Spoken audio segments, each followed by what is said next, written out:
এবার বলুন লক্ষণটা আপনি বলুন কি লক্ষণ দেখে বুঝবো? হ্যাঁ হ্যাঁ হ্যাঁ এইবারে ডাক্তারবাবু একটা বিষয় হচ্ছে যে স্ট্রোক হয়েছে কিনা ওনাকে, যে একটা পেশেন্টের কি করে কি লক্ষণ দেখে আমরা বুঝবো যে তার স্ট্রোক হয়েছে। আমরা একটা এমনি একটা নিয়ম করে বলি যে বি ফার্স্ট। বি অর্থাৎ ব্যালেন্স, শরীরে কিন্তু সে ব্যালেন্স হারিয়ে ফেলবে, সে সুস্থভাবে হাঁটাহাঁটি বা চলাচল করতে পারবে না, তার বডির ভারসাম্য নষ্ট হয়ে যাবে। বি হচ্ছে ব্যালেন্স। আর ই হচ্ছে আই, চোখে সে ভালো দেখতে পাবে না, ঝাপসা দৃষ্টি হবে। ফার্স্ট এ হচ্ছে ফেস, তার মুখের বিকৃতি হবে, একদিকে মুখ বাঁকিয়ে যাবে। আর আর এতে হচ্ছে আর্মের উইকনেস, মানে হাত তুলতে পারবে না উপরের দিকে।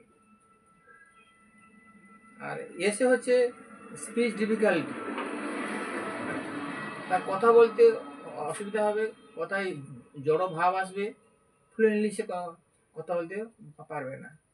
আর টিতে আমরা বলছি যে খুব তাড়াতাড়ি হাসপাতালে ট্রিটমেন্টের জন্য পাঠাতে হবে। এটাকে আমরা সংক্ষেপে আমরা বলি বি ফার্স্ট।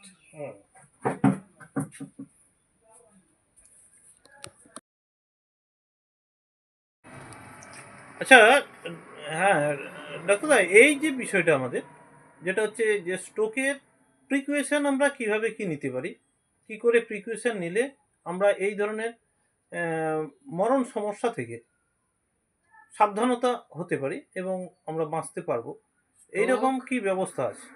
স্ট্রোক হচ্ছে পুরো লাইফস্টাইল ডিজিজ। আপনি যদি ধূমপান করেন, আপনি যদি অ্যালকোহল খান, আপনার যদি ডায়াবেটিস থাকে তাকে যদি কন্ট্রোল না করেন, আপনার যদি হাই প্রেশার থাকে তাকে যদি কন্ট্রোল না করেন, আপনার যদি হাই কোলেস্ট্রল থাকে তাকে যদি কন্ট্রোল না করেন, প্রাথমিকভাবে এগুলো যদি কন্ট্রোল করেন তাহলে স্ট্রোক থেকে আপনি কিছুটা রেহাই পাবেন। তাছাড়া আপনার শারীরিক ওবেসিটি যদি থাকে, সেটাও একটা কারণ হয়ে দাঁড়ায়। অতিরিক্ত ফ্যাট হয়ে গেছে, মোটা হয়ে গেছে, এই ধরনের সমস্যা হয়ে গেছে।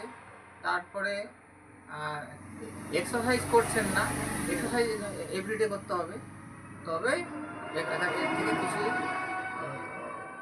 রেহাই পাবেন। এবং সবসময় ডাক্তারবাবুর সাথে আলোচনা করে আপনি ট্রিটমেন্টের বা এইসব জিনিসগুলোর দিকে লক্ষ্যপাত করবেন। হ্যাঁ,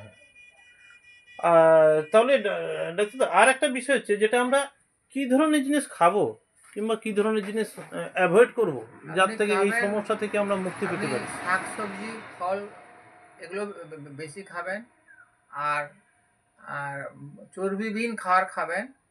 আর আর খাবেন না, যেমন নুন খাবেন না, ঘি খাবেন না, আননেসারি ফ্যাট খাবেন না, জাঙ্ক ফুড খাবেন না, প্রক্রিয়াজাত খাদ্য খাবেন না, যেটা তেলে ভাজা হচ্ছে, ডিপ ফ্রাই যেগুলো করা আছে, জাঙ্ক ফুড যাকে আমরা বলছি, এই সমস্ত খাওয়া দাওয়াগুলো অ্যাভয়েড করতে হবে। ঠিক আছে।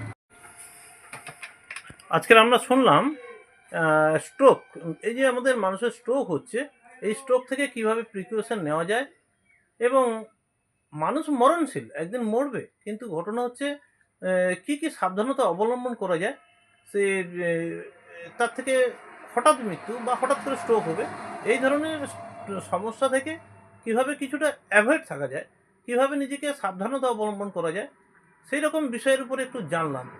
এবং যে জিনিসগুলো খাবারগুলো আমাদের খেয়ে এই ধরনের সমস্যাগুলো দাঁড়ায়, কিংবা যে জিনিসগুলো আমরা খাবো না সেই জিনিসগুলোর বিষয়ে আজকে জানলাম। আমাদের ডাক্তার ভূব্রত মণ্ডল, উনি বিএইচএমএস ক্যালকাটা ইউনিভার্সিটির উনি ডাক্তারবাবু, উনি আজকে জানালেন বিষয়গুলো আমাদের, এবং সেই অনুযায়ী আমাদের এই বিষয়গুলো যা জানলাম, যেটুকু জানলাম, এই বিষয়গুলো আমাদের কন্টিনিউ করা উচিত প্রত্যেকটা মানুষের।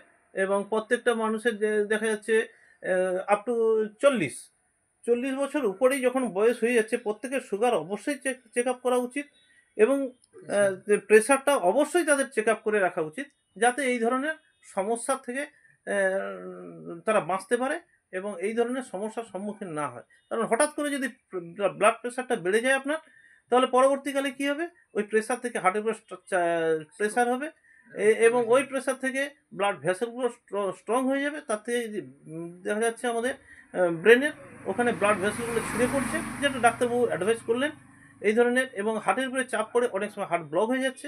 এই ধরনের সমস্যা থেকে আমাদের স্ট্রোক হয়ে যাচ্ছে এবং হঠাৎ করে মানুষের মৃত্যু হতে পারে। তাই সেই ধরনের হঠাৎ করে মৃত্যু এবং হঠাৎ করে এই সমস্যা থেকে যাতে সমাধান হয়, সেই খাবারের ব্যবস্থা এবং আমাদের লাইফস্টাইল কিছুটা চেঞ্জ করা উচিত। প্রত্যেকের যা নিয়মগুলো ডাক্তারবাবু বললেন, অবশ্যই সেই নিয়মগুলো প্রত্যেকের মানা উচিত এবং এই ধরনের